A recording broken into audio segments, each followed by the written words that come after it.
बिस्मिल्लाहिर्रहमानिर्रहीम अस्सलाम वालेकुम स्टूडेंट। रिस्पायरेटरी डिसऑर्डर में अब हम नेक्स्ट डिजीज़ पढ़ने जा रहे हैं और ये है एम्पाइजीमा, या बाज़ लोग इसको एम्पाइसीमा से भी प्रोनाउंस करते हैं। तो आप लोग एम्पाइजीमा कहें या एम्पाइसीमा कहें, इससे कोई फ़र्क नहीं पड़ता। तो फर्स्ट ऑफ ऑल इसको डिफ़ाइन करते हैं कि ये एम्पाइसीमा या एम्पाइजीमा डिजीज़ जो है ये क्या होता है। It is a severe type of lung disease. ये एक संगीन किस्म का फेफड़ों की बीमारी है। And which the wall of alveoli are damage, जिसमें अल्वियोलाई की दीवारें डैमेज हो जाती हैं।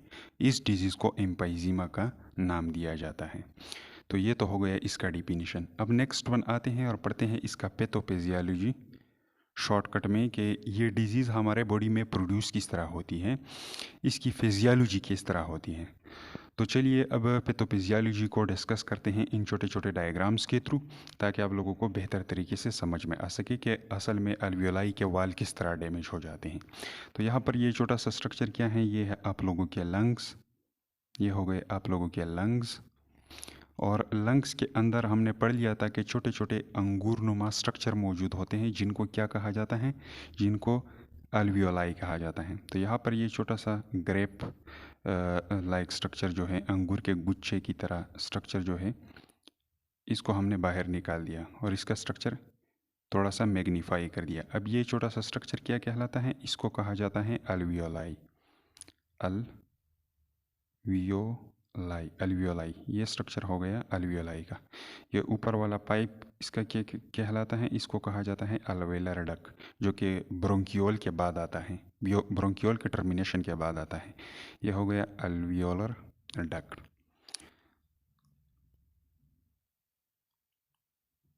ये हो गया अल्वियोलर डक्ट। अल्वियोलाई जो है, अल्वियोलाई के अंदर छोटे छोटे माइक्रोस्कोपिक सेक लाइक स्ट्रक्चर होते हैं। यहाँ पर आप लोगों को नज़र आ रहे होंगे, this one, this one, this one, ये वाला हो गया, दिस वन, दिस वन। ये छोटे छोटे स्ट्रक्चर क्या कहलाते हैं, इनको अल्वेलस कहा जाता है। तो एक्सप्लेनेटरी पर्पजेज़ के लिए हमने क्या कर दिया, यहाँ से एक अल्वेलस को निकाल दिया और इसका स्ट्रक्चर मैग्नीफाई कर दिया। तो ये हो गया एक अल्वेलस का स्ट्रक्चर। ये क्या है, अल्वेलस।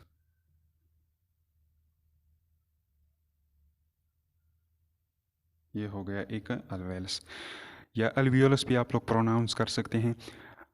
अब अल्वियोलस जो है ये बना होता है सिंगल लेयर ऑफ सेल से, और ये सेल जो है इनको कहा जाता है एपिथेलियल सेल।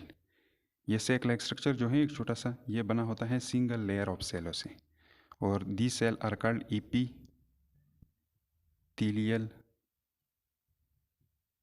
सेल्स। तो ये हो गए एपिथेलियल सेल्स। इन एपिथेलियल सेल्स के ऊपर इनका ये दीवार जो है, इन्होंने जो ये दीवार बना दिया है, इस दीवार के ऊपर छोटे छोटे फाइबर लाइक प्रोटीन के स्ट्रक्चर मौजूद होते हैं। ये आप लोगों को रेड कलर के नज़र आ रहे होंगे, बहुत सी जगहों पे मैंने आप लोगों के लिए रिप्रेजेंट कर दिए हैं। इन फाइबर लाइक स्ट्रक्चर को कहा जाता है एलास्टिक फाइबर। ये क्या कहलाते हैं, एलास्टिक फाइबर। तो अल्वेलस की दीवारों के ऊपर क्या मौजूद होते हैं, इलास्टिक फाइबर्स मौजूद होते हैं, और ये इलास्टिसिटी प्रोवाइड करवाते हैं। किस चीज़ को, अल्वियोलस कहें या अल्वियोलाई कहें, इनको इलास्टिसिटी प्रोवाइड करते हैं ये इलास्टिक फाइबर, ताकि ड्यूरिंग ब्रीथिंग टाइम क्या कंट्रैक्शन और रिलैक्सेशन में क्या कर दिया जाए, हेल्प दिया जाए। तो ये इलास्टिक फाइबर कंट्रैक्शन और रिलैक्सेशन में हेल्प देते हैं, ताकि बेटर एक्सचेंज किया जाए गैसेस का। अच्छा, तो ये तो हो गए इलास्टिक फाइबर। अब इसके अलावा यहाँ पर ये अल्वियोलस जो है, इसके अंदरूनी एरिया में कुछ सेल्स भी मौजूद होते हैं, इनको कहा जाता है alveolar macrophages. Alveolar macrophages, macrophages.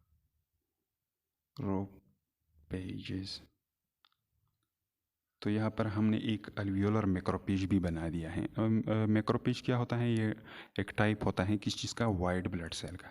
और यहाँ पर अगेन क्या है, ब्लड कैपिलरी नीचे साइड पे, ये हो गया ब्लड कैपिलरी, जो कि अल्वियोलस के इर्द गिर्द मौजूद हैं, ब्लड कैपिलरी। तो ये हो गया एक ब्लड कैपिलरी। अब देखते हैं कि ये अल्वेलस जो है, अल्वियोलस जो है, इसकी दीवारें किस तरह डैमेज हो जाती हैं। तो एम्पाइजीमा में क्या होता है, एम्पाइजीमा डिजीज़ जो है ये मेनली किस चीज़ से काज होता है, सिगरेट स्मोक से काज होता है। तो यहाँ पर हमने बना दिया है एक छोटा सा सिगरेट, यह हो गया सिगरेट।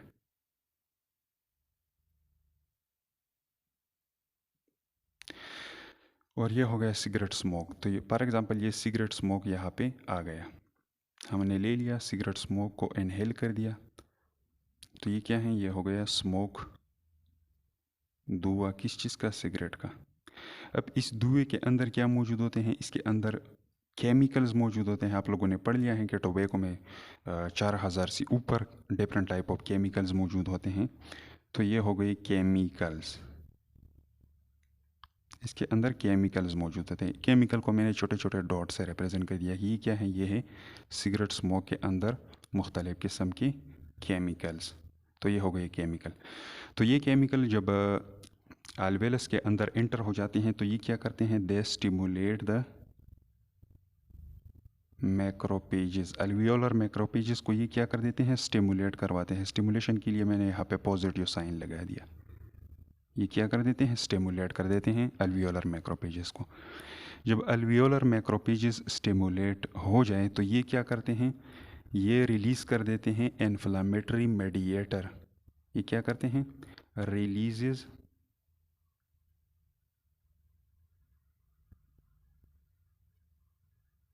इन्फ्लामेटरी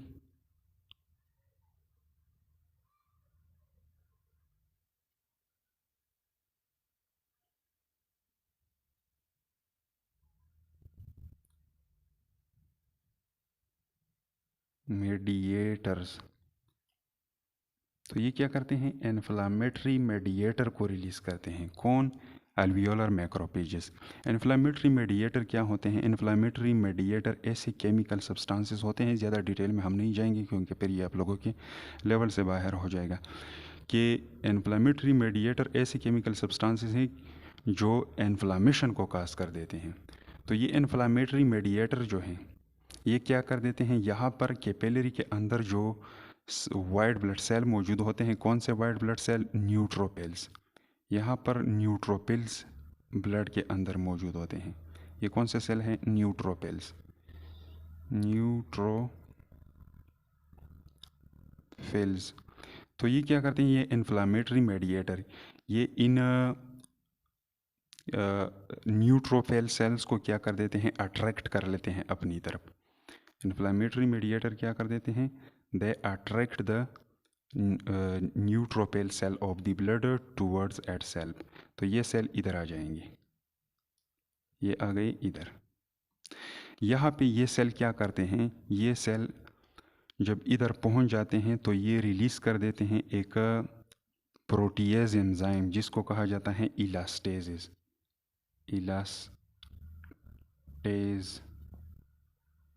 इलास्टेजेस एंजाइम को ये रिलीज़ करते हैं, कौन, न्यूट्रोपिल सेल।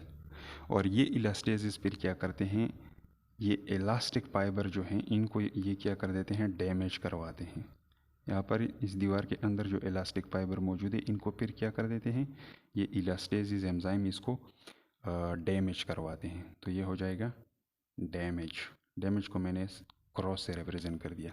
तो ये होता है इसका पैथोफिजियोलॉजी। फिर ये दीवार क्या हो जाता है, उसमें वो इलास्टिसिटी ख़त्म हो जाती है और फिर एक सेक लाइक स्ट्रक्चर इससे बन जाता है जो पूरी तरह कंट्रैक्शन और रिलैक्सेशन करना छोड़ देता है। तो इसका स्ट्रक्चर कुछ इस तरह हो जाएगा, फिर ये ऐसे कन्वर्ट हो जाएगा। तो अब ये सेक लाइक स्ट्रक्चर जो है, अगली सेक लाइक स्ट्रक्चर, ये पूरी तरह कंट्रैक्शन और रिलैक्सेशन नहीं कर सकता क्योंकि इसकी दीवारें यहाँ पे क्या हो चुकी हैं, डैमेज हो चुकी है। यहाँ पे ये दीवारें क्या हो जाएंगी, ये डैमेज हो जाएंगी। इसी तरह इससे एक बड़ा सेक लाइक स्ट्रक्चर बन जाएगा। तो ये क्या हो गया, ये अल्वियोलाई जो था ये डैमेज हो गया। तो एम्पाइजीमा में अल्वियोलाई की दीवारें क्या हो जाती है, डैमेज हो जाती हैं और फिर यहाँ पे सही तौर पे कार्बन डाइऑक्साइड की डिलीवरी और ऑक्सीजन की डिलीवरी नहीं हो पाती, O2 यह प्रॉपर तरीके से नहीं हो पाता। हाँ, अच्छा, तो ये हो गया पैथोफिजियोलॉजी। पैथोफिजियोलॉजी में क्या होता है? सिगरेट स्मोक आता है, स्मोक के अंदर केमिकल मौजूद होते हैं, ये केमिकल अल्वियोलर मैक्रोपेजेस को स्टिमुलेट कर देते हैं। अल्वियोलर मैक्रोपेजेस स्टिमुलेट होने के बाद इन्फ्लामेटरी मेडिएटर रिलीज़ करते हैं। ये इन्फ्लामेटरी मेडिएटर क्या कर देते हैं? जाकर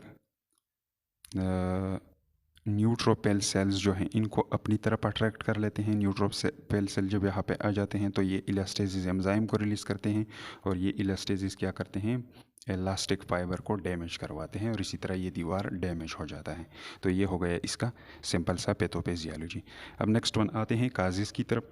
तो इसका मेन काज जो है वो है सिगरेट स्मोक। सिगरेट स्मोक,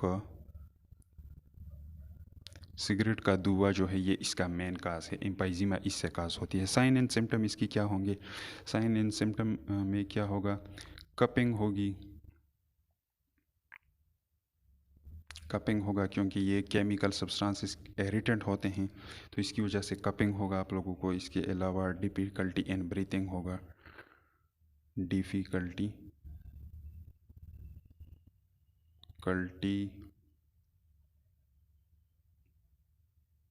इन ब्रीथिंग, सांस लेने में दुश्वारी होगी। इसके अलावा no better exchange of gases, no better exchange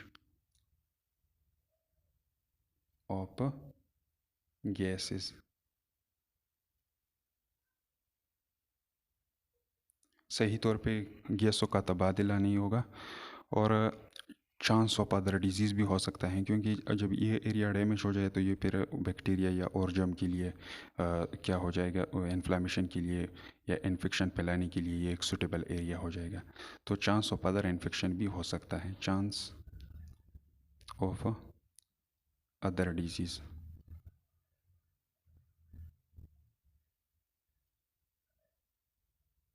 तो ये हो गए चंद साइन एंड सिम्टम। अब आते हैं इसके ट्रीटमेंट की तरफ। तो एम्फाइसीमा से जो डैमेज होता है ये परमानेंट होता है। ये दोबारा वापस आप लोग इसको ओरिजिनल पोजीशन पे नहीं ला सकते। तो एम्फाइसीमा का डैमेज आर परमानेंट होता है, ये मुस्तकिल होता है। तो मुस्तकिल तौर पे जब होता है तो नो प्रॉपर ट्रीटमेंट, तो इसके लिए ख़ास किस्म का इलाज नहीं है। नो प्रॉपर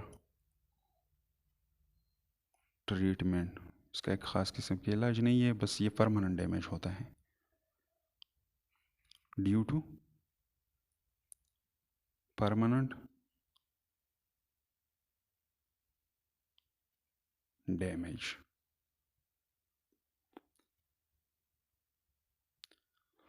और सेकंड वन जो है, आप क्या कर सकते? Stop smoking. ये सबसे बेहतर इलाज होता है किस चीज़ का? Stop smoking. स्मोकिंग को मज़ीद करना छोड़ दें। मज़ीद स्मोकिंग क्या कर दें? आप लोग सिगरेट पीना छोड़ दें। अगर आप लोगों ने छोड़ दिया तो क्या हो जाएगा? फर्दर डैमेज नहीं होगा। जो अल्वियोलाई डैमेज नहीं हुए हैं अभी तक, तो वो फर्दर डैमेज होना स्टॉप हो जाएगा।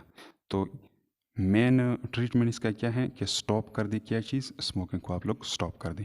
तो ये था छोटा सा लेक्चर एम्फाइसीमा के ऊपर। उम्मीद है समझ में आ चुका होगा।